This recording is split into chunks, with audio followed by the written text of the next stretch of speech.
नमस्कार दोस्तों, आप सबका स्वागत है मेरे YouTube चैनल ज्ञानाश्रय में। दोस्तों, ज्ञान विज्ञान के इस सफ़र में आज हम बात करेंगे हिंदी भाषा की।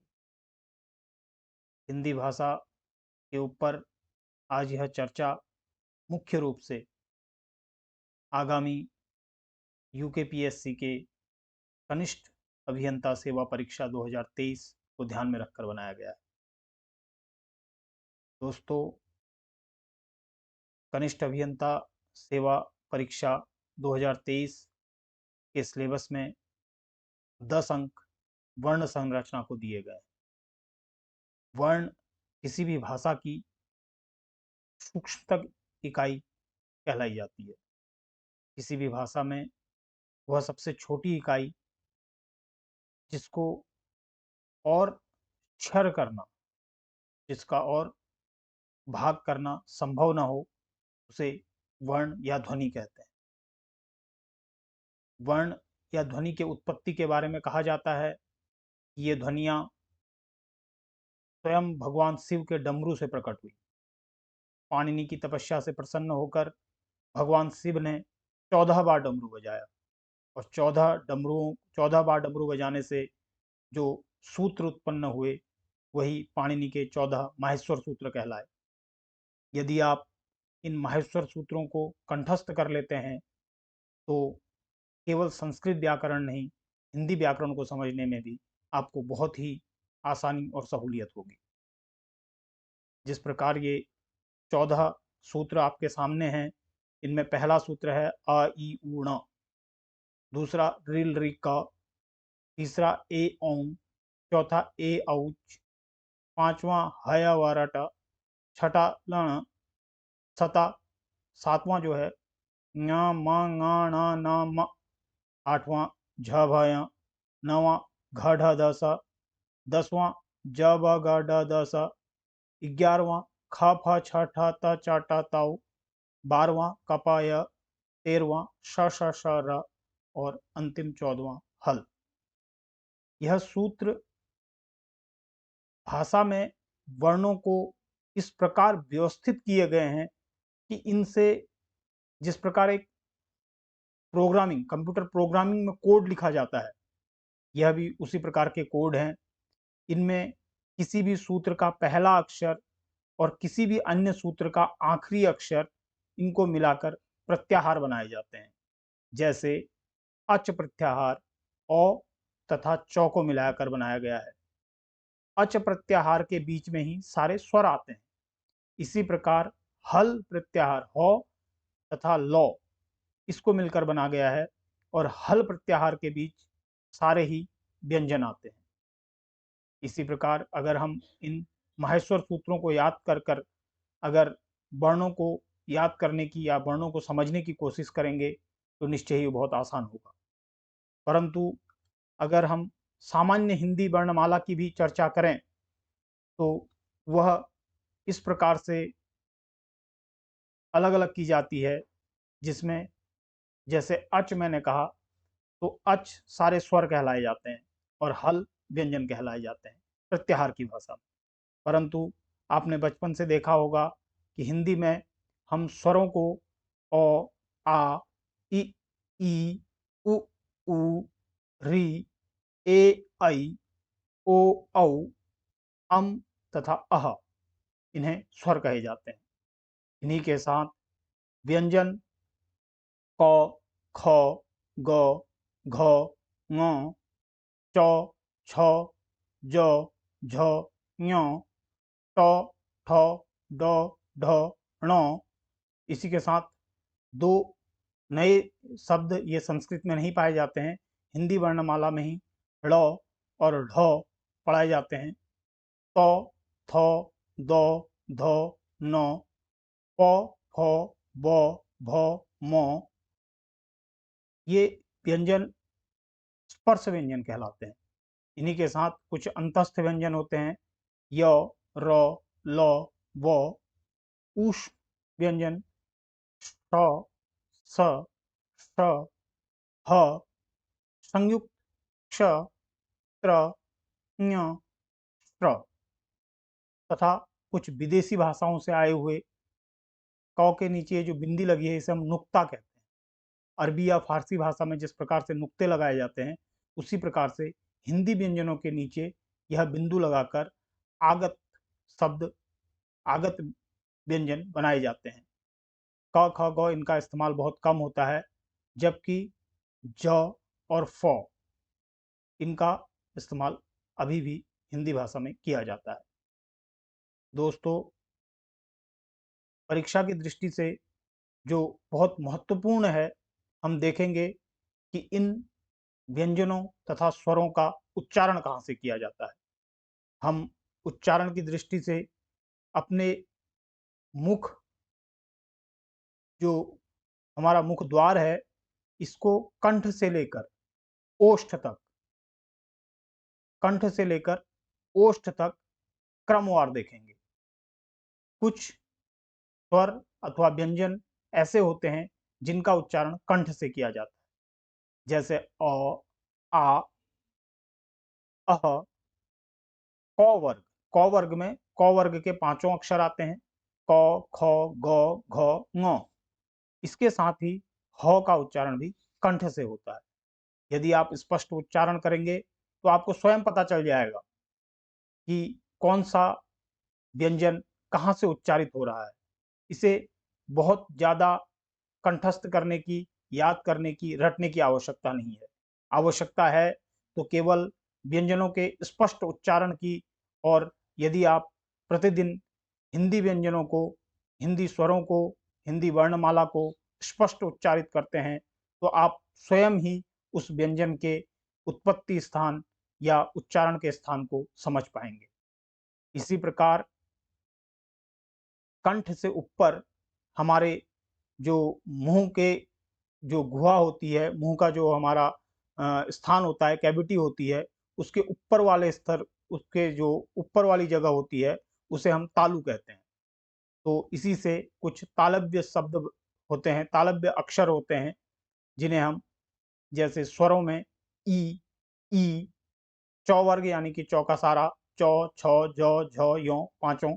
जब भी हम वर्ग की बात करेंगे तो हम उस शब्द से शुरू होने वाले पांचों अक्षरों की बात करेंगे, पांचों व्यंजनों की बात करेंगे, जिसे हम स्पर्श व्यंजन कहते हैं। इसी के साथ य और श, ये भी तालव्य से ही उच्चारित किए जाते हैं।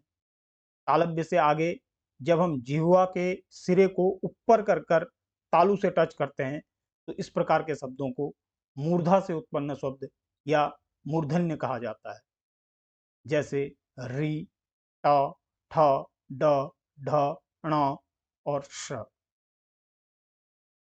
तालु से जब हम आगे आते हैं तो हमारे कुछ शब्द, कुछ स्वर तथा व्यंजन नासिका के द्वारा उच्चारित किए जाते हैं।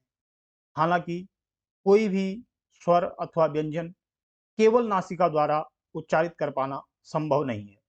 यदि हम मुंह को बंद कर लेंगे तो केवल नासिका से इस प्रकार की ध्वनि आएगी, परंतु मुंह और नासिका दोनों के उपयोग से हम कुछ वर्णों का उच्चारण करते हैं, जैसे अं, ं, ञ, ण, न, म। इसके बाद दांतों के जड़, दंत मूल, जिसे हम वर्त्स या आम भाषा में मसूड़ा कहते हैं, मसूड़ों से जब जीभ संपर्क में आती है तो इस प्रकार जिन वर्णों का उच्चारण किया जाता है उन्हें वर्त्स, दंतमूल वर्ण कहे जाते हैं, जैसे र, ल। आप स्वयं इन वर्णों का उच्चारण कर कर यह अनुभव कर सकते हैं। इसके उपरांत दांतों से जीभ के स्पर्श से जो वर्ण उच्चारित किए जाते हैं उन्हें दंत वर्ण कहते हैं, जैसे क वर्ग के पांचों ट, थ, द, ध तथा न एवं स। यहाँ पे ध्यान देने वाली बात यह है कि सौ तीन प्रकार की होती हैं और तीनों अलग अलग प्रकार से उच्चारित किए जाती हैं। जैसे तालव्य से उत्पन्न ध्वनि, तालव्य से जो ये उत्पन्न ध्वनि है, ये स इस प्रकार से उच्चारित की जाएगी, स।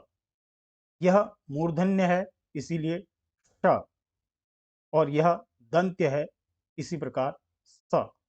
हम तीनों ध्वनियों को अलग अलग सुन और महसूस कर सकते हैं। इसी के साथ ओष्ठ यानी कि हमारे होंठ, होंठों से जिस प्रकार के वर्णों को उच्चारित किया जाता है, होंठों की सहायता से जिन वर्णों को हम उच्चारित करते हैं उन्हें ओष्ठ वर्ण कहते हैं। जैसे उ, ऊ और प वर्ग के पांचों प, फ, ब, भ, म। इनके अलावा कुछ वर्ण दो स्थानों को मिलाकर उच्चारित किए जाते हैं, जैसे कंठ और तालु। कंठ और तालु इन दोनों को मिलाकर हम आई, आई, आई, आई, आप उच्चारण में निश्चय ही ध्यान दें और इन्हीं उच्चारणों को प्रैक्टिस करने की कोशिश करें। आई, आई, ये जो स्वर है यह ओ तथा ई। ओ का जो उद्गम स्थान है वह कंठ है और ई का उद्गम स्थान तालु है। इसीलिए यह कंठ और तालु इन दोनों से मिलाकर उच्चारित होते हैं। जैसे कंठ से ओ और तालु से ई। जब आप ओ से ध्वनि को शुरू कर कर ई पर अंत करते हैं, ध्वनि को ओ से शुरू करें और ई पर खत्म करें, तो कंठ तालु शब्द आई, आई उत्पन्न होंगे। इसी प्रकार कंठ से जब आप किसी ध्वनि को ओष्ठ पर खत्म करते हैं, ओष्ठ पर कंठ से उच्चारण शुरू कर कर ओष्ठ पर उसका अंत करते हैं, तो वे ओष्ठ कंठ या कंठोष्ठ वर्ण कहलाते हैं।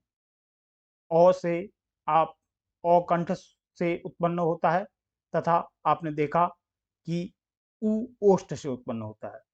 जब आप ओ से ऊ तक चलते हैं यानी कि औ, औ, आउ, आ से बड़े ऊ तक औ, औ, आउ, ये और यह भी आगम शब्द है।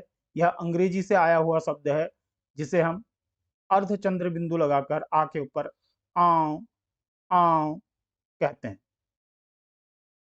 इसी के साथ दांत तथा ओष्ठ, दांत तथा ओष्ठ से भी एक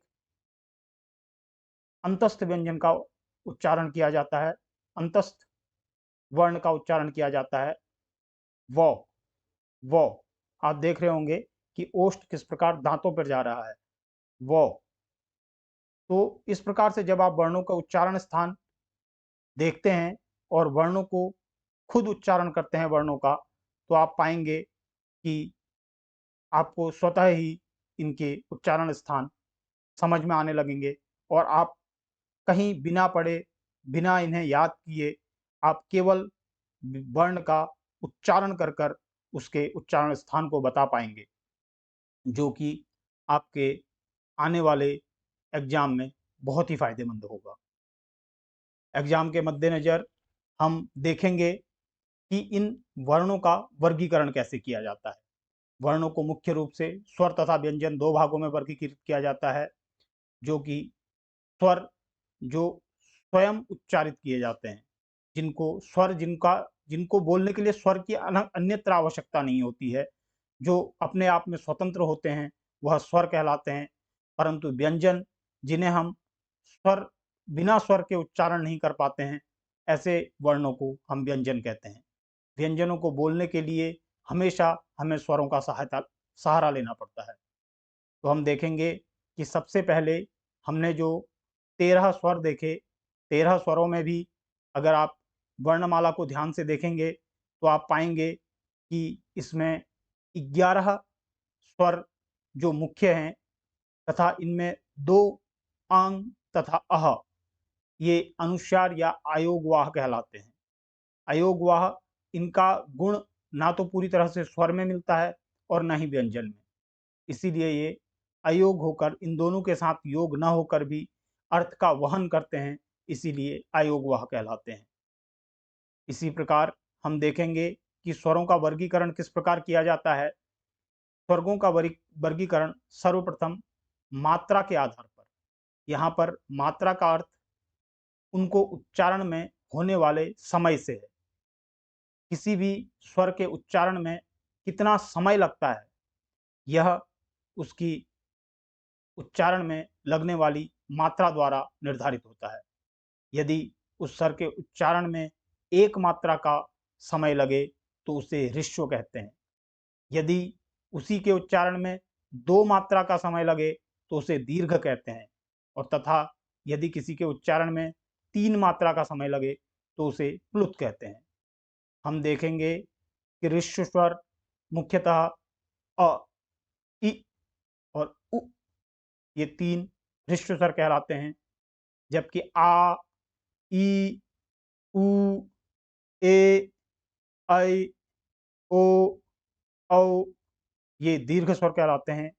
तथा कभी-कभी किसी को बुलाने के लिए या किसी को आवाज़ देने के लिए हम किसी स्वर का प्लुत के रूप में भी इस्तेमाल करते हैं।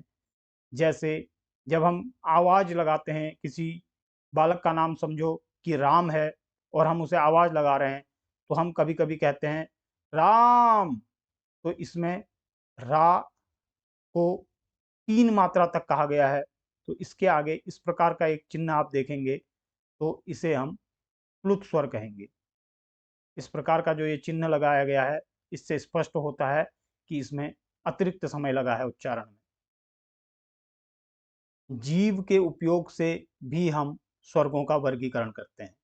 किस स्वर को बोलने में जीव की जीव का कौन सा भाग उपयोग में लाया गया, उसके आधार पर हम 3 भागों में स्वरों का वर्गीकरण करते हैं। अग्रभाग का उपयोग हम ई, ई, ए, ऐ इनका इस्तेमाल करते हैं। मध्य भाग से हम अ का उच्चारण करते हैं, तथा पश्च भाग से आ, उ, ऊ, ओ, औ इनका उच्चारण पश्च भाग से किया जाता है। इसी प्रकार मुख द्वार हमारा कैसा व्यवहार करता है, मुंह द्वार कितना खुलता है अथवा बंद रहता है, इसके आधार पर हम 4 भागों में स्वरों को विभाजित करते हैं। हम देखेंगे कि मुंह के खुलने को विवृत कहते हैं, किसी भी चीज़ के खुलने को विवृत और बंद होने को समृत कहते हैं। तो जिस व्यंजन के जिस स्वर के उच्चारण में मुंह खुल जाए, पूरा खुल जाए, उसे विवृत कहते हैं, और ऐसा केवल एक ही स्वर है आ। आप प्रयास करें, उच्चारण करें मेरे साथ, और आप पाएंगे कि हर चीज़ आपको बिल्कुल समझ में आ रही है। जिसमें मुंह पूरा खुल जाए, किसमें खुलेगा? आ, विव्रत। आ क्या है? विव्रत। अर्ध विव्रत, जिसमें मुंह खुला, आधा खुला रहे। आधा खुला और आधे बंद में यहाँ पे फर्क है।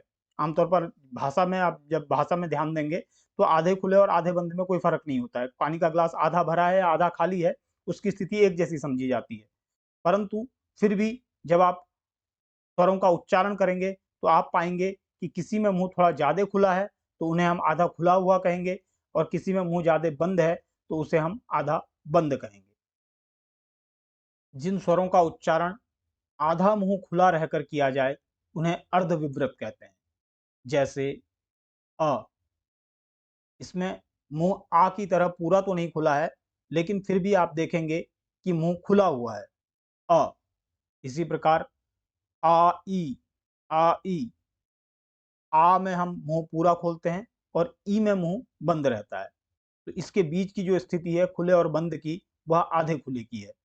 आ जब बड़ा, आई, और आओ, यह अर्धविव्रत।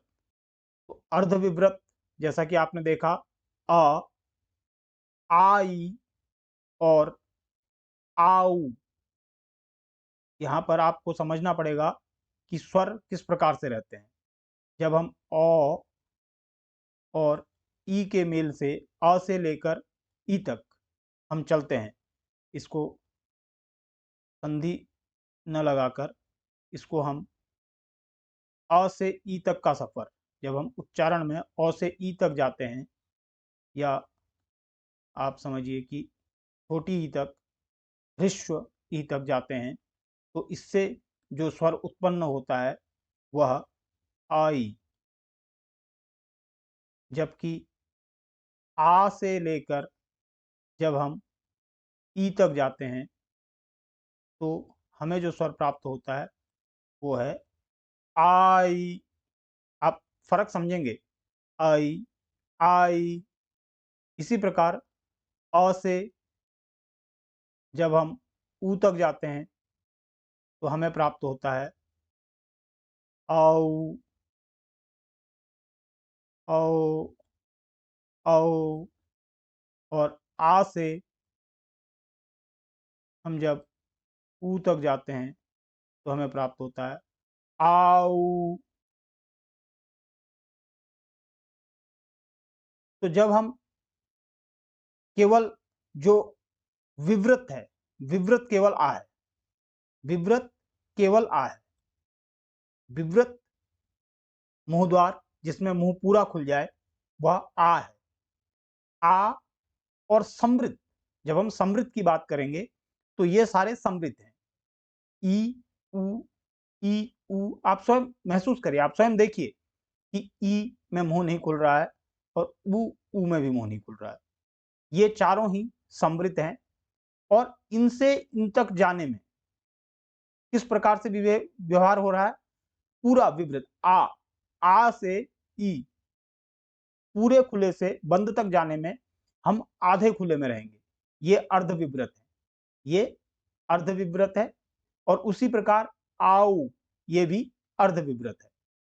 परंतु जब हम आधे खुले से पूरे बंद में जाएंगे, जब हम आधे खुले यानी कि अर्धविवृत से समृद्ध की तरफ जाएंगे तो हम अर्ध समृद्ध में आएंगे, ये अर्ध समृद्ध है। और इसी प्रकार जब अर्धविवृत औ से हम समृद्ध ऊ की तरफ जाएंगे तो वह अर्ध समृद्ध कहलाएगा। तो इस प्रकार से आप समझ सकते हैं कि विवृत, अर्धविवृत, अर्ध समृद्ध और समृद्ध व्यंजन स्वर क्या क्या है। होंठों की स्थिति, होंठों की स्थिति के आधार पर भी हम स्वरों का वर्गीकरण कहते हैं। यह बहुत ही आसान है। जिन स्वरों के उच्चारण में मुंह गोल हो जाए, वृत्त का मतलब है गोल, सर्किल, जिनके उच्चारण में मुंह वृत्त हो जाए वे वृत्तमुखी, और जिनके उच्चारण में मुंह वृत्ताकार, होंठों का जो आकार है वह वृत्ताकार न हो तो अवृत्तमुखी कहलाएगा। जैसे अ मुंह गोल नहीं हुआ, अवृत्तमुखी है। आ नहीं हुआ, अवृत्तमुखी है। ई, ई, उ। अब यहाँ पे ध्यान रखो, उ बोलते ही मुंह वृत्ताकार हो गया तो उ वृत्तमुखी है। बड़ा उ ये भी वृत्तमुखी है।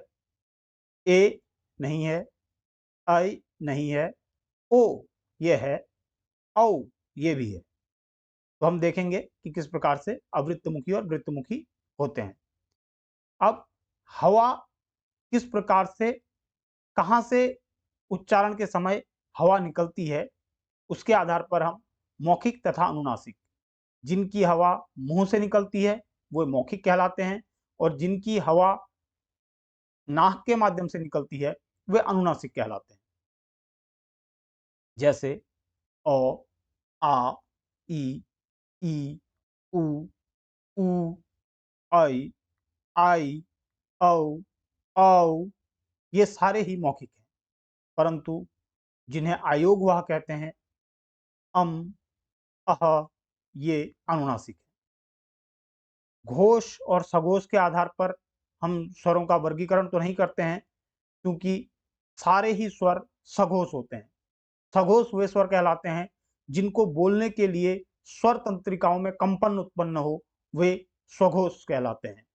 तो चूंकि ये स्वर हैं और इन्हें बोलने में निश्चय ही स्वर तंत्रिकाओं का कंपन होगा, तो ये सारे ही सघोष कहलाते हैं। इसी प्रकार आगे जब हम व्यंजनों का वर्गीकरण करते हैं तो व्यंजनों के वर्गीकरण में भी हम घोष, उसी प्रकार से कि जिसके उच्चारण में स्वर तंत्रिकाओं में कंपन हो वे सघोष या घोष कहलाते हैं, और जिनमें न हो वे अघोष कहलाते हैं। सघोष और घोष ये एक ही शब्द हैं, इन पे आप जरूर कंफ्यूज मत होइएगा। इसके बाद अगला है प्राण। किन्हें घोष कहते हैं, किन्हें सघोष कहते हैं, इन्हें हम अगली स्लाइड में देखेंगे। प्राण, प्राण से हमारा तात्पर्य है वायु, हवा, सांस। हम जब बात करते हैं प्राणायाम में, आप देखते होंगे कि प्राणायाम यानी कि सांसों का जो व्यायाम है उसे प्राणायाम कहते हैं। तो प्राण से हमारा तात्पर्य है सांस। जिनमें जिन व्यंजनों को उच्चारण करने में अधिक सांस बाहर आए वे महाप्राण, और जिनमें कम सांस बाहर आए वे अल्प प्राण कहलाते हैं। इसी के साथ अंतःस्थ व्यंजन होते हैं। अंतः, अंतः मतलब बीच में, अंदर, स्थ मतलब जो है, जो बीच में है वह अंतस्थ है, यानी कि जो ना तो स्वर है और ना ही व्यंजन है, जो इन दोनों के बीच में है वह अंतस्थ है। और इस प्रकार य, र, ल, व ये स्वर की तरह व्यवहार करते हैं और व्यंजन के साथ लिखे जाते हैं, इसीलिए इन्हें अंतस्थ कहते हैं। इसी के साथ ऊष्म अथवा संघर्षी। ऊष्म यानी कि गर्मी। ऊष्मा कब पैदा होती है? जब कहीं घर्षण होता है, जब हम हाथों को घिसते हैं तो इससे ऊष्मा पैदा होती है, यानी कि कहीं घर्षण हो तो उससे ऊष्मा हो, और जिनमें घर्षण हो उन्हें संघर्षी कहते हैं। इसलिए ऊष्म और संघर्षी एक ही प्रकार के व्यंजनों को कहा जाता है। एग्जाम में कभी कभी ऊष्म का इस्तेमाल किया जाएगा और कभी संघर्षी का, तो वहां आपको कंफ्यूज नहीं होना है। इसके लिए श हम देखेंगे, श का उच्चारण करते हुए कैसे घर्षण के साथ हवा, प्राण बाहर निकल रहा है तो उससे ऊष्मा पैदा हो रही है, तो उसे लिए यह ऊष्म व्यंजन अथवा संघर्षी व्यंजन कहलाता है। स, श, स, ह। उच्चिप्त। उच्चिप्त यानी कि एकदम से उखड़ जाना। उच्चिप्त का अर्थ होता है जंप मारना। तो जब हमारी जिह्वा मूर्धा से टकराकर, हमने अभी उच्चारण स्थानों पे देखा था कि किस प्रकार कुछ स्वर तथा व्यंजन मूर्धन्य होते हैं, जो मूर्धा की मदद से बोले जाते हैं, जैसे ट, ठ, ड, ढ, ण। तो इसी प्रकार ड, ड और ढ ये ट वर्ग में ही आते हैं, ट, ठ, ड, ढ। परंतु ये ट, ठ, ड, ढ इनमें मूर्धा से जो उच्चारण हो रहा है वह शांत तरीके से हो रहा है। हमारी जिह्वा शांत तरीके से मूर्धा को टच कर रही है और वापस आ रही है। परंतु जब यही जंप मारते हुए, उखड़ते हुए, उच्छिप्त करते हुए, जब यह ल, जिह्वा झटके से छोड़े मूर्धा को, ल, ढ, तो ये उच्छिप्त व्यंजन कहलाते हैं। मैंने पिछले भी आपको बताया था कि जो अन्य भाषाओं से आए हैं, अरबिक, फारसी या अंग्रेजी से आए हुए शब्द आगत कहलाते हैं। जैसे जौ के नीचे नुक्ता लग जाए या फ के नीचे नुक्ता लग जाए तो ये अरबी से आए हुए हैं। आ के ऊपर यदि अर्धचंद्र बिंदु लग जाए तो ये अंग्रेजी से आया हुआ शब्द है। जैसे हम कहते हैं पॉल, मिस्टर पॉल, अ, पॉल। तो पॉल कैसे लिखेंगे? पा के ऊपर अर्धचंद्र बिंदु, मिस्टर पॉल। तो ये अंग्रेजी से आए हुए शब्द हैं। इसी प्रकार मैंने आपको बताया कि हमारे जो शुरू के वर्णमाला, व्यंजन वर्णमाला के जो शुरू के 5 वर्ग हैं वे स्पर्श व्यंजन कहलाते हैं, जिनमें क वर्ग, च वर्ग, ट वर्ग, त वर्ग तथा प वर्ग आते हैं। वर्ग से तात्पर्य है उस क से पांचों व्यंजन, क, ख, ग, घ, ङ, च, छ, ज, झ, ञ, ट, ठ, ड, ढ, ण, त, थ, द, ध, न तथा प, फ, ब, भ, म। संरचना के आधार पर, इससे भी बहुत एग्जाम में क्वेश्चन पूछे जाते हैं। संरचना के आधार पर व्यंजन 3 प्रकार के हैं, संयुक्त, संपृक्त और युग्मक। यहाँ पे देखने वाली बात यह है कि संयुक्त व्यंजन में व्यंजन, 2 व्यंजन एक स्वर के माध्यम से बोले जाते हैं, जिसमें पहला जो शब्द का जो पहला व्यंजन होगा वह भी पूर्ण न होकर संयुक्त होगा। जैसे प्राण, प्राण, यहाँ पे प तथा र ये दोनों ही व्यंजन आ के स्पर्श, आ के साथ, आ के आधार पर, आ का स्वर लेकर बोले जा रहे हैं, प्राण। परंतु जब कोई व्यंजन 2 व्यंजनों के बीच में आए, जैसे संबंध, संबंध।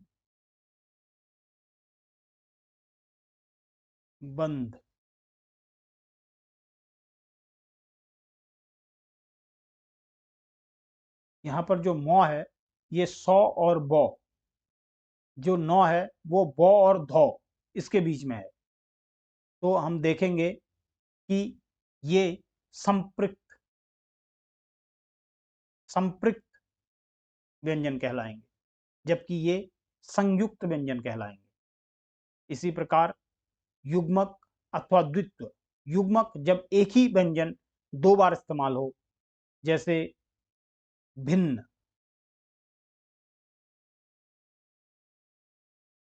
भिन्न। यहाँ पर हम देख रहे हैं कि नौ किस प्रकार से दो बार उच्चारित किया गया है। नौ वही व्यंजन दो बार उच्चारित किया गया है, इसीलिए इसे द्वित्व या युग्मक भी कहते हैं। तो आप समझ जाएंगे संरचना के आधार पर यह संयुक्त है, यह संपृक्त है तथा यह द्वित्व है। इसके अलावा स्वर तथा व्यंजनों के अलावा मैंने बताया कि अनुनासिक अयोगवाह, यह अनुस्वार तथा यह विसर्ग। अनुस्वार जब ओ में लगता है तो अम, और जब यह विसर्ग लगता है तो अह। इस प्रकार इन्हें हम स्वरों में सम्मिलित कर लेते हैं।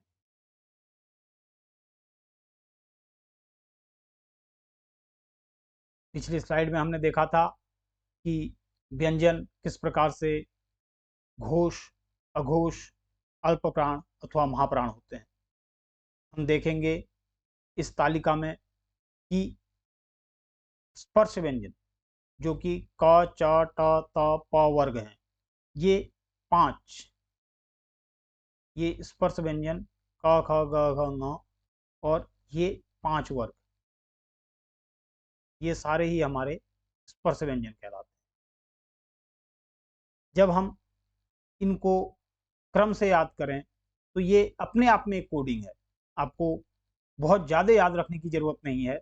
आप देखेंगे कि क, आप माहेश्वर सूत्र में भी देखेंगे क, च, ट, त, प, यह एक सूत्र है, यानी कि यह वर्गों के, स्पर्श व्यंजनों के वर्गों के प्रथम अक्षरों को दर्शाता हुआ एक सूत्र है, क, च, ट, त, प। तो क वर्ग 5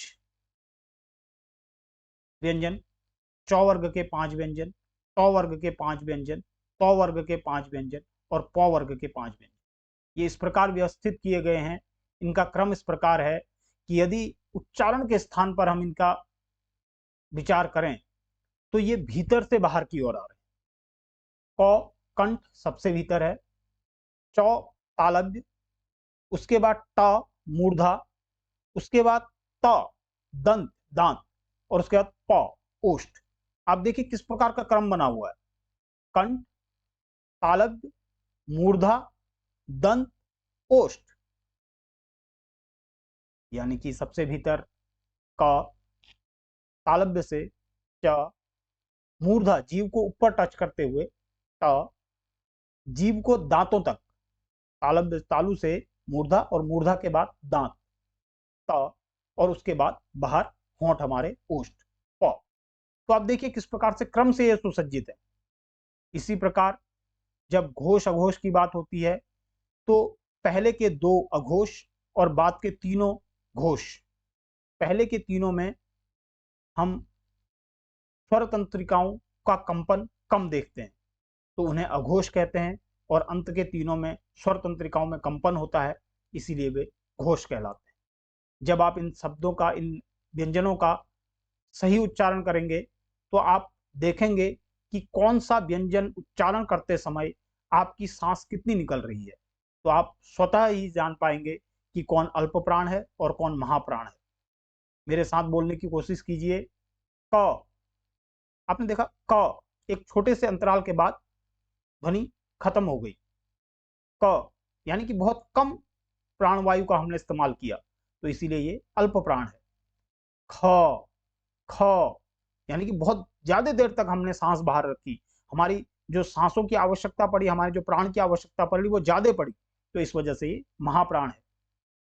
ठीक उसी प्रकार ग, घ, ङ, तो ग अल्प प्राण है, घ ये महाप्राण है और ङ ये भी अल्प प्राण है। परंतु ग, घ, ङ इनमें स्वर तंत्रिकाओं में कंपन सा महसूस हो रहा है, जो कि क और ख में नहीं हो रहा है। क, ख, ग, घ, ङ।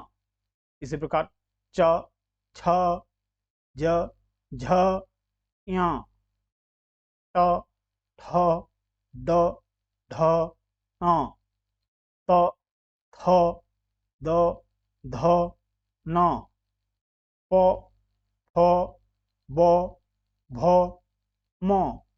आप उच्चारण में ही महसूस कर पाएंगे कि कौन घोष है, कौन अघोष है, कौन अल्प प्राण है, कौन महाप्राण है, किसका उच्चारण कहाँ से हो रहा है। तो इस तालिका में फिर भी आप देख रहे हैं, इसके अलावा कुछ अघोष महाप्राण हैं, जैसे स, स, स। कुछ घोष अल्प प्राण हैं, य, र, ल, व भी है इसमें, परंतु वो यहाँ पे उच्चारण के स्थान पर वो एक अकेला ऐसा है, ये एग्जाम में बहुत बार आता है। वो ओष्ठ और दंत यानी कि दंतोष्ठ है, दांत और ओष्ठ दोनों से मिलकर इसका उच्चारण होता है। दंतोष्ठ इस तालिका में नहीं है। इससे आगे बढ़ते हुए जब हम इतनी चीजें जान चुके हैं, इतनी चीजें समझ चुके हैं, तो हम सीधे कुछ प्रश्नों का उत्तर देने की कोशिश करेंगे। मेरे साथ आप भी कोशिश कीजिए। पहला प्रश्न है, भाषा की सबसे छोटी इकाई। वीडियो की शुरुआत में मैंने आपको बताया कि भाषा की सबसे छोटी इकाई वर्ण है, इसीलिए वर्णमाला को हम पढ़ रहे हैं। वर्णों से मिलकर ये यहाँ पे आप देखेंगे ऑप्शन दे रहते हैं, ऑप्शन ऐसे दिए रहते हैं कि आप कंफ्यूज हो जाएंगे। शब्द तो आप पहले ही निगेट कर देंगे, शब्द तो हो ही नहीं सकता, क्योंकि शब्द में बहुत सारे, एक शब्द जैसे राम है तो उसमें र है, आ है, मो है, तो ये छोटी इकाई नहीं हो सकती।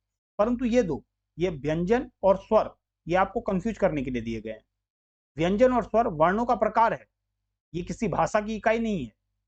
व्यंजन और स्वर वर्णों का प्रकार है, परंतु सबसे छोटी इकाई वर्ण है, तो इसीलिए इसका सही उत्तर डी होगा। दूसरा देखते हैं कि वर्णमाला किसे कहते हैं। वर्णमाला किसे कहते हैं, मैंने कहा कि वर्णमाला वर्णों के समूह को कहेंगे निश्चय ही। तो वर्णों का संकलन एक ऑप्शन यहाँ पे दिया है कि वर्णों के संकलन को कहते हैं। शब्द समूह तो नहीं हो सकता है और शब्द गणना भी नहीं हो सकती, परंतु एक दिया है कि वर्ण के संकलन को। तो क्या वर्ण के संकलन को वर्णमाला कह लेंगे। आप कुछ पुष्प लेके आइए, कुछ फूल लेके आइए, कुछ मोती लेके आइए, छोटे बड़े अलग अलग, तो उनकी जब आप एक माला बनाते हैं तो उन्हें आप एक नियत क्रम से सजाते हैं, तभी वो माला अच्छी लगती है। जब एक बड़े फूल को एक गुलाब का लगाएंगे नीचे, फिर एक गेंदे का लगाएंगे, बीच में कुछ लाल गुलाब, तो इस प्रकार से जब आप सुंदर सी माला बनाते हैं, उनको क्रम से सजाकर, तो व्यवस्थित कर कर, तो इस तभी माला बनती है, वरना वह माला अच्छी नहीं लगेगी। इसीलिए यह उत्तर गलत है। वर्णों के केवल संकलन को नहीं, अपितु वर्णों के व्यवस्थित समूह को वर्णमाला कहते हैं। तीसरा है, निम्न में से कंठ ध्वनि कौन सी है। तो आप देखिए, उच्चारण कीजिए और खुद देखिए कि कंठ से कौन सी ध्वनि निकल रही है। क, ख, य, य, र। अब र आप जब बोल रहे हैं, र, र, तो आपकी जिह्वा दंत के जड़ों में, दांत के जड़ों में लग रही है, जिसे हम वर्त्स या मसूड़ा कहते हैं। च, च, छ, ज, ये एक ही वर्ग के हैं दोनों, च और ज। तो ये आपको पता है तालु से ध्वनि निकल रही है। ट मूर्धा है, ण ये भी मूर्धा है, तो इसका पहला ऑप्शन ही ठीक है, क और ख, जिसके कंठ से ध्वनि निकल रही है। स्थान के आधार पर बताइए कि मूर्धन्य यानी कि जो मूर्धा से निकल रहा हो, जो मूर्धा से उत्पन्न हो रहा हो। तो क, ख, ग, घ ये सारे कंठ हैं। च, छ, ज, ज ये तालव्य हैं। ढ, ढ, ड, ढ, ट, ठ, ड, ढ, ण ये सारे मूर्धन्य हैं, तो इसका सी ऑप्शन है। प और फ आप बोलेंगे तो आपको लगेगा प होंठ काम कर रहे हैं, तो ये ओष्ठ है। निम्न में से अल्प प्राण वर्ण कौन से हैं। अल्प प्राण यानी कि जिसमें कम सांस निकले, जिसको बोलने में कम सांस निकले, वे अल्प प्राण है। अ, आ, क, ग। अब हम आगे देखते हैं। पहले थ, ध, बहुत ज्यादा सांस निकल रहा है, ये नहीं हो सकता है। फ, म, ये भी नहीं हो सकता है। अब यहाँ आते हैं, इसी प्रकार के क्वेश्चन जो होते हैं ये बाद में एग्जाम के बाद कंफ्यूजन क्रिएट करते हैं और इनके कारण बहुत सारे बच्चों कंफ्यूज हो जाते हैं। अब यहाँ पर आप देखेंगे कि अ आ स्वर हैं और सारे ही स्वर अल्प प्राण होते हैं। हम बहुत ज़्यादा प्राण का इस्तेमाल कर कर किसी भी स्वर का उपयोग, किसी भी स्वर को नहीं बोलते हैं, तो इसीलिए सारे ही स्वर अल्प प्राण होते हैं और सघोष होते हैं। तो इसीलिए यहाँ पे ये दिया हुआ है। लेकिन जब हम अल्प प्राण और महाप्राण की बात करते हैं, हम स्वरों के लिए इनको कम ही पढ़ते हैं। तो जो एग्जामिनर आपसे उत्तर की अपेक्षा करेगा वह व्यंजनों में से करेगा। जब अल्प प्राण महाप्राण की वह बात करेगा तो उसकी अपेक्षा आपसे व्यंजनों की है। तो वह चाहेगा कि आप क, ख, ख, क्योंकि ख ज़्यादा हवा निकल रही है, ये महाप्राण है। और ये आप ऐसे भी समझ सकते हैं कि एक अल्प प्राण एक महाप्राण, एक अल्प प्राण एक महाप्राण। क, ख, ग, घ, आप 1 2 3 4, 1 3 5 ये अल्प, 2 और 4 ये महाप्राण, ऐसे भी आप याद रख सकते हैं। अगला है, निम्न में से नासिक के व्यंजन कौन सा है? नासिक के यानी जो नाक से, जिसकी हम उच्चारण नासिका, हालांकि मैंने बताया था कि प्योर नासिका से नहीं कर पाते हैं, मुंह और नासिका दोनों के साथ करते हैं। तो नासिका से हम किसको कर पा रहे हैं? यहाँ पे आप देखिए, घ, ङ, ग, ज, तो ङ, ये जो यो है यह नासिका से उच्चारण हो रहा है इसका। अगला है, हिंदी में मूलतः वर्णों की संख्या कितनी है? तो वर्णों की संख्या हमने वर्ण क्रम में देखा था कि 13 स्वर और 33 व्यंजन। 13 स्वर प्लस 35 व्यंजन प्लस 4 संयुक्ताक्षर, 4 संयुक्ताक्षर, क्ष, त्र, ज्ञ, श्र। तो ये टोटल 52। 13 में से 11 जो कॉमन है, अ आ इ ई, उ री ए ऐ ओ औ अम अह, और अम अह को छोड़कर अ आ इ ई, उ ए ऐ ओ औ और री, ये 11, और अम अह इनको जोड़कर 13। इसी प्रकार 25 स्पर्श व्यंजन, 4 अंतस्थ, 4 स्पर्शी संघर्षी जिनमें घर्षण उत्पन्न होता है। तो 8 और 25 आप जोड़ेंगे तो 33, और इसके साथ दो जो मैंने बताया था संस्कृत में नहीं आते हैं, ढ़ और ढ, ये 35, और प्लस 4 संयुक्ताक्षर, ये टोटल 52 है। अगला है, क्ष ध्वनि किसके अंतर्गत आती है? तो क्ष आपको मालूम है इस चारों के अंतर्गत आती है, जिसे हम संयुक्त वर्ण कहते हैं, जो मिलकर बने। हिंदी शब्दकोश में क्ष का क्रम किस वर्ण, क्ष, क और श को मिलकर बना है, तो निश्चय ही क के बाद आएगा। पहले क वाले पूरे करेंगे, तो क और श से मिलकर बना होता है। तो क्ष शब्दकोश जब हम डिक्शनरी देखेंगे तो उसके क्रम में क के बाद क्ष का नंबर आएगा। ज्यों, ये जौ और यों। अब इसमें ध्यान देने वाले देखिए, ए और बी दोनों ऑप्शन है, लेकिन संयुक्त अक्षर जौ में अगर स्वर लग गया तो यह अपने आप में पूर्ण हो गया है, अब यह संयुक्त नहीं होगा। लेकिन यहां पर देखेंगे आप, जौ ये प्योर व्यंजन है, इसके साथ स्वर नहीं है, तो इसका बी ऑप्शन सही है। अगला प्रश्न, अघोष वर्ण कौन सा है? अघोष पहला स्वर है, तो यह अघोष नहीं हो सकता, इसमें निश्चय ही स्वर है, तो स्वर तंत्रिका में कंपन होगा। जौ, जब स्पर्श व्यंजन के पांचों में हम ध्यान देंगे, तालिका में हम याद रखेंगे, तो हम ऐसे भी याद रख सकते हैं कि जो पहले के दो होते हैं वे अघोष होते हैं और बाद के तीनों सघोष होते हैं। क, ख ये अघोष हैं और ग, घ, ङ ये सघोष है। तो दूसरा जो चौ वर्ग है, चौ छ अघोष हैं, जबकि ज, झ, य ये सघोष हैं, तो ये भी सघोष या घोष है। हाँ, इसमें स्वर तंत्रिका में कंपन है ही नहीं, तो इसीलिए यही वह वर्ण है जो अघोष है। वहां की श, स, उच्चारण हो रहा है तो उसमें सघोष है। घ का उच्चारण स्थान कौन सा है? तो घ जायज सी बात है कौन से वर्ग में आता है? क ख ग घ। क पहला है कंठ वाला, तो इसका आंसर कंठ होगा। और भी कुछ देखते हैं हम। ऐ ऐ वर्ण क्या कहलाते हैं? ये इनका उच्चारण मतलब ये कैसे हो रहे हैं आप देखें। मैंने बताया था इसका उत्पत्ति कैसे होती है। ए कैसे बनता है? अ और ई। जब हम अ से ई की तरफ जाते हैं तो अ ऐ, या आ से ई की तरफ जाते हैं तो आई, ये बनते हैं। अ कहाँ से? कंठ से। और ई तालु से। तो कंठ और तालव्य, इसका आंसर है डी। हिंदी वर्णमाला में आयोगवाह, आयोगवाह मैंने बताया था कि जो अयोग होते हैं न स्वर के साथ युग्म होता है न व्यंजनों के साथ युग्म होता है, परंतु फिर भी अर्थ का वहन करते हैं, वे अयोगवाह कहलाते हैं। और ऐसे विसर्ग और अनुस्वार, ये डी। जब अ में विसर्ग लग जाता है तो वह अह बन जाता है, और जब अनुस्वार लग जाता है तो अम बन जाता है।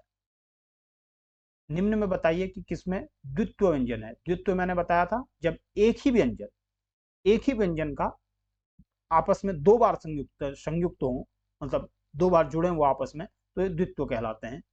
पुनः ये तो विसर्ग वाला है, इलाहाबाद में कहीं भी संयुक्त नहीं है। दिल्ली, लॉ, लॉ दो बार आ रहा है, देखिए आप, लॉ का द्वित हो रहा है यहाँ पे, तो इसीलिए सी इसका आंसर है। श श श ह, ये कौन से व्यंजन है? ये क्या हो रहा है इनमें? मैंने बताया था कि ऊष्मा को उत्पन्न हो रही है। कैसे हो रही है? ऊष्मा उत्पन्न हो रही है। तो ऊष्मा कैसे उत्पन्न होती है? घर्षण से। अब यहाँ पर प्रकंपी जो जिनमें कंपन होता है, स्पर्शी, कौवर्ग, चौवर्ग, टौवर्ग, तौवर्ग, पौवर्ग, ये हैं संघर्षी और स्पर्श संघर्षी। अब यहाँ पे थोड़ा सा समझने की बात है कि इन दोनों में से सही कौन सा है। जायज सी बात है संघर्षी सही है। स्पर्श संघर्षी कौन से होते हैं? स्पर्श संघर्षी चौवर्ग होता है। च छ, इसमें भी संघर्षण हो रहा है, परंतु ये स्पर्श हो रहा है, इसमें जिह्वा स्पर्श हो रही है तालु के साथ, तो इसीलिए स्पर्श है। स्पर्श संघर्षी चौवर्ग को, ये एक स्पेशल है, इसे ध्यान रखिएगा कि चौवर्ग स्पर्श संघर्षी कहलाता है। इसमें घर्षण तो होता है, परंतु जिह्वा का तालु के साथ स्पर्श भी होता है। निम्नांकित से बताइए कि नवीन विकसित, अब नवीन विकसित यानी कि जो पहले पुरानी नहीं है, जो नई विकसित हुई है, तो नई विकसित कौन कौन सी हो सकती हैं? जो या तो आगम है और या फिर ड़ और ढ़। अब यहाँ पे आप देखेंगे ख और गौ के नीचे नुक्ता लगा है, जिससे कि ये स्पष्ट हो रहा है कि ये आगम है, अरबी फारसी भाषा से आई है, तो ये विकसित ध्वनियां है। निम्न में से कौन सा घोष वर्ण है? घोष वर्ण यानी कि जिसको बोलने में स्वर का कंपन हो। घोष कौन से होते हैं? तीसरे, चौथे और पांचवे, जब हम वर्ग की बात करते हैं। तो यहाँ पे कोई ऐसा है? क ख ये दूसरा है, तो ये अघोष है। च पहला है, अघोष है। म म ये पांचवा है। प फ ब भ म, तो ये घोष है। ट ठ ये दूसरा है, ये भी अघोष है। कौन सा अमानक वर्ण है, यानी कि जिसका कहीं देखा नहीं जाता है? आपने वर्णमाला में देखेंगे तो आपको स्पष्ट रूप से दिखाई देगा कि यह कहीं नहीं दिखाई दे रहा है, तो ये अमानक है। क ग ज फ ध्वनियां किसकी हैं? तो नीचे नुक्ता लगा है, इनको ज्यादा सोचने की बात नहीं है। यदि ऊपर चंद्र बिंदु लगा है तो वह अंग्रेजी की है, और यदि नीचे नुक्ता लगा है तो वो अरबी और फारसी की है। इसी प्रकार इनमें संयुक्त व्यंजन कौन सा है? संयुक्त व्यंजन यानी कि जो दो व्यंजनों से मिलकर बना हो, तो ढ़ ये नहीं है, न भी नहीं है, और ये ई स्वर भी नहीं है।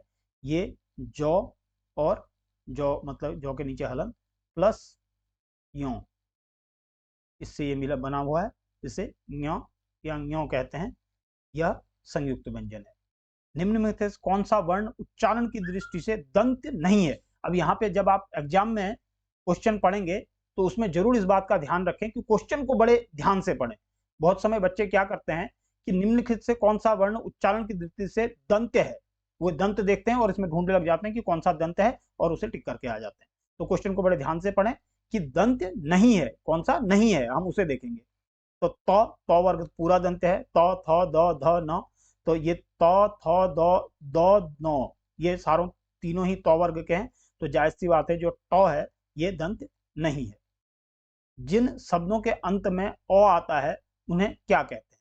तो अंत, यहाँ पे अंत यानी कि जो अंत लास्ट, और जिनमें ओ आता है अ अकारांत, तो इसमें आप आसानी से समझ सकते हैं कि जिनमें लास्ट में ओ आता है वे अकारांत है। श वर्ण किसके योग से बना है? तो क और श, इसमें क आधा है और श के साथ स्वर है ओ। हिंदी वर्णमाला में स्वरों की कुल कितनी संख्या होगी? अब स्वरों की संख्या हिंदी वर्णमाला में कुल कितनी संख्या है? 13 है। अब यहाँ पे 11 भी एक ऑप्शन है, परंतु कुल पूछा है तो इसमें इन्होंने अम और ओह भी जोड़ा है, तो इसीलिए 13। जहां पे 13 नहीं होगा, अगर 13 ऑप्शन नहीं है तो वहां पे हम 11 देंगे। निम्नलिखित में से कौन सा स्वर नहीं है? तो अगर आप वर्णमाला को अच्छी तरह से समझ चुके हैं तो अब ये आपके वाले लिए कोई बहुत कठिन क्वेश्चन नहीं है। अ आ ई उ ए ऐ ये सारे स्वर हैं, जबकि ये स्वर नहीं है, ये व्यंजन में आता है। ये च वर्ग का अंतिम पंचमाक्षर है, च छ ज झ ञ। निम्नलिखित में कौन ट वर्ग नहीं है? तो आपको क ख याद रखनी पड़ेगी। ट ठ ड ढ ण, ट ठ ड ढ ण, ये ट वर्ग का नहीं है। हिंदी वर्णमाला में व्यंजनों की संख्या कितनी है? तो व्यंजनों की संख्या मैंने आपको बताया कि 33 प्लस 2 जो बाहर से आए हैं 35 और प्लस 4 संयुक्ताक्षर हैं, यानी कि टोटल 39 और 13 स्वर ये मिलकर 52 वर्ण बनाते हैं। तो यहाँ पे 39 भी नहीं है और 35 भी नहीं है, तो हम देखेंगे कि 33 इसका सही आंसर है। इसके बाद हम कुछ और देखते हैं। निम्नलिखित में से कौन सा पश्च स्वर है? पश्च स्वर यानी कि जिसका उच्चारण जिह्वा के, हमने जिह्वा के कहाँ से उच्चारण होता है उसके उसमें देखा था कि अग्र, मध्य और पश्च, तो किसका उच्चारण पश्च से हो रहा है? तो पश्च से आप देखिए आ इसका उच्चारण, आ इसका उच्चारण पश्च से ही होता है, ई इसका उच्चारण अग्रभाग से होता है, और ज और ढ ये तो स्वर ही नहीं है। निम्नलिखित में से कौन अयोगवाह है? अयोगवाह मैंने बताया दो हैं, विसर्ग और अनुस्वार, तो पहला ही ऑप्शन विसर्ग है। छ ध्वनि का उच्चारण स्थान, तो च वर्ग में आता है जिसका उच्चारण स्थान तालव्य है, च छ। निम्नलिखित में से कौन एक संयुक्त व्यंजन नहीं है? क्ष क और सौ से मिलकर बना हुआ है, ये संयुक्त व्यंजन नहीं है, तो और र से मिलकर त्र बना है, और ज और य से मिलकर ज्ञ बना है। तालव्य व्यंजन जो तालु से कौन से उच्चारण होते हैं? च वर्ग जैसे बताया, तो च छ ज झ ये तालव्य है। य र ल व, य र ल व मैंने बताया कि ना तो ये स्वर में आते हैं और ना व्यंजन में इन्हें रखा जाता है, ये बीच के हैं, इसीलिए अंतस्थ, जो बीच में रहते हैं उन्हें अंतस्थ कहते हैं, जो बीच में स्थित हैं अंत्यस्थ। अनुनासिक का संबंध, अनुनासिक का संबंध, अब यहाँ पे देखिए ऑप्शन लिखा है केवल नाक से, तो बहुत समय बच्चे क्या करते हैं कि अनुनासिक तो सर ने बताया था नाक से उच्चारण होता है, तो ये केवल नाक से उच्चारण होगा। लेकिन आप मुंह से बंद करके केवल नाक से किसी का उच्चारण करके देखिए, क्या आप कर पाते हैं? नहीं कर पाएंगे। तो इसीलिए नाक और मुंह दोनों से अनुनासिक का उच्चारण होता है। अनुनासिक व्यंजन कौन से होते हैं? तो जो पांचवें होते हैं, पंचमाक्षर, किसी भी वर्ग के पांचवें अक्षर वे अनुनासिक होते हैं। हिंदी वर्णमाला में स्वरों की संख्या 13, देखिए यहाँ पे 13 ऑप्शन नहीं है, यहाँ पे 13 भी पीछे एक क्वेश्चन आया था उसमें 13 था तो हमने 13 लगाया, परंतु यहाँ पे 13 ऑप्शन नहीं है, तो हम जो आयोग वहां है उन दोनों को घटाते हुए 11 को मानेंगे। कंठ्योष्ठ ध्वनि, कंठ से ओष्ठ, कंठ से क्या उच्चारण होता है? अ का, और ओष्ठ से किसका उच्चारण होता है? ऊ का। तो मैंने बताया था अ उ, औ आउ, ये और ये कंठ्योष्ठ है, और ए नहीं है कंठोष्ठ, अ ई ये है कंठ और तालु, क कंठ से है और त दंत्य है। भाषा निर्माण की इकाइयों का सही अनुक्रम, अब भाषा निर्माण सही अनुक्रम यानी कि भाषा कैसे कैसे विकसित होती है? सबसे छोटी क्या हो गई? सबसे छोटी हो गई वर्ण, और वर्ण से मिलकर क्या बनेगा? जब हम वर्ण के बारे में पढ़ रहे हैं तो वर्ण से मिलकर क्या बनेगा? वर्ण से मिलकर एक अक्षर बनेगा, और अक्षर से मिलकर क्या बनेगा? पद बनेगा, पद से मिलकर क्या बनेगा? एक वाक्य बनेगा, और वाक्य से एक निबंध पैराग्राफ बनेगा। तो हम यहाँ पे देखते हैं कि यहाँ पे पहले शब्द है, शब्द के बाद ध्वनि है, और ध्वनि के बाद वाक्य, ये बिल्कुल उल्टा पुल्टा क्रम है। शब्द पहले फिर ध्वनि, ये नहीं हो सकता। शब्द से वाक्य, वाक्य से ध्वनि, ऐसा नहीं हो सकता। पद, वाक्य, ध्वनि, शब्द, ये भी पद पहले है और वाक्य बाद में है। ध्वनि, सबसे पहले ध्वनि, ध्वनि के बाद ध्वनियों को मिलाकर शब्द, शब्दों की संधि या समास, शब्दों को जब संधि या समास के द्वारा जोड़ा जाता है तो वो एक पद बन जाते हैं, और पदों को, बहुत सारे पदों को एक साथ लिखकर वाक्य बनाए जाते हैं। यह बिल्कुल डी सही क्रम है।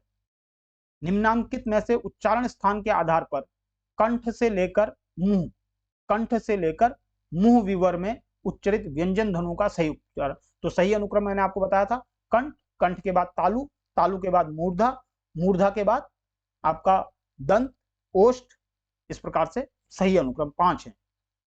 तो यहाँ पे जो कॉमन सेंस आप देखिए कि इन चारों में से केवल यही कंठ से शुरू हो रहा है। तो यहाँ पे क्वेश्चन में ही पूछा है कि कंठ से, तो कंठ से शुरू होने वाला केवल यही है।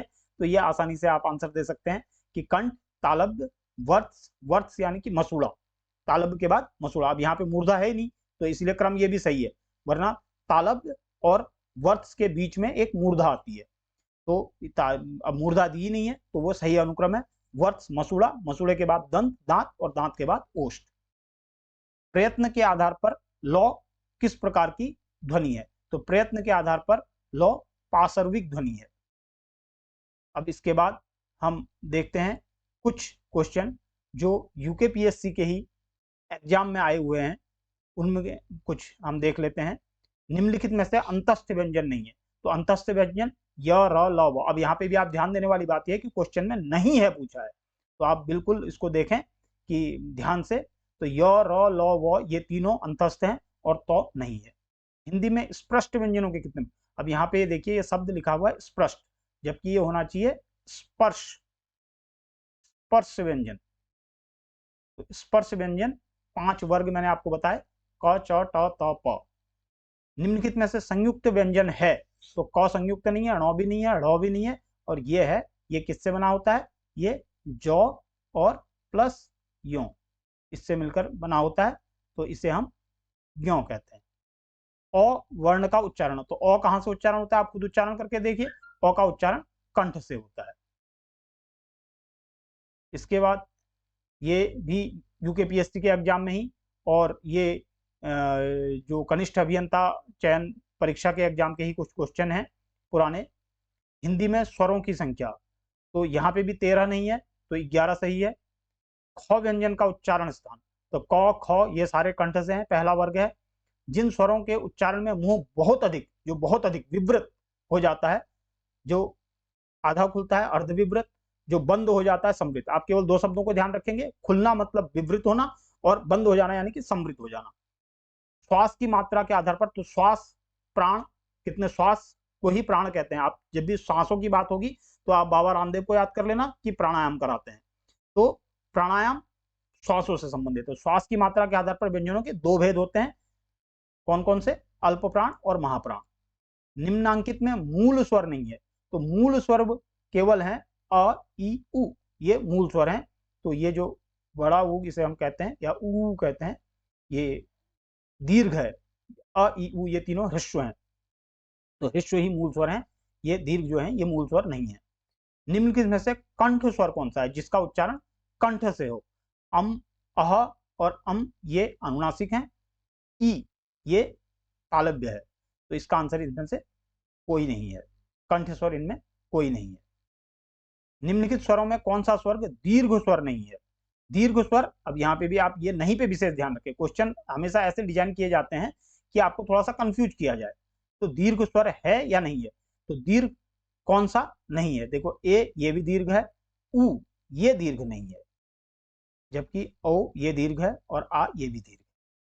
तो हम लगभग इस वीडियो के अंत में पहुंच चुके हैं, और आपसे निवेदन है, अगर आपको यह वीडियो पसंद आया हो तो आप सब्सक्राइब करें और वीडियो को लाइक करें, तथा अपने जो भी ज़रूरतमंद दोस्त हैं, जो भी मित्र हैं जो तैयारी कर रहे हैं यूकेपीएससी की, उन सब के साथ इस वीडियो को शेयर करें। धन्यवाद।